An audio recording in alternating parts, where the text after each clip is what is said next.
Cet album de rap vient de fêter ses 30 ans. Aujourd'hui, je te parle du chef-d'œuvre de Doc Gynéco, Première consultation.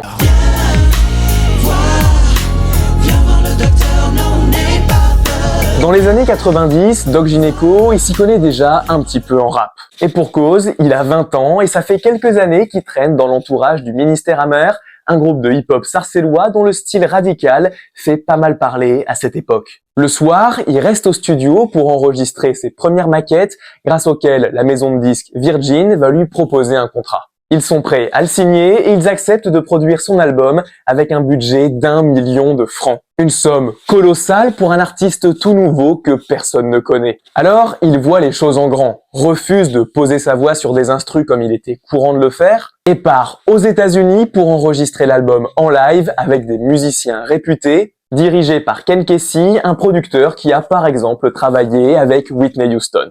Mieux, le Doc décide de casser les codes et de créer son propre style. Il s'inspire de l'ambiance que dégage le rap californien, il cultive un personnage cynique et nonchalant, obsédé par le sexe. Je suis un obsédé sexuel, moi. Il parvient à dépeindre le quotidien des banlieues avec des textes provocateurs et bien ficelés qui valent à Première consultation un succès phénoménal après un démarrage difficile et au Doc de devenir à l'époque le plus gros vendeur de disques de l'histoire du rap français. 11 titres parmi les 15 parviennent même à passer en radio, un ratio qui a encore de quoi impressionner aujourd'hui. Parmi eux, on retient souvent Viens voir le docteur, où le Doc invite les femmes et les jeunes filles à le rejoindre pour une première consultation. Tu viens d'avoir 15 ans, intéressant.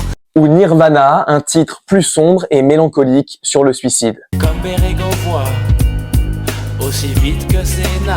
Sans oublier le hit Dans ma rue, où il fait un hommage à son quartier, et Né ici, où ce sont ses origines guadeloupéennes qui sont vantées. Là-bas, il fait chaud, on boit l'eau du coco. Seulement, après ce gros succès où Doc Gynéco a défini son personnage sulfureux et sa musique, il ne parvient pas à obtenir à nouveau une telle réussite. Fin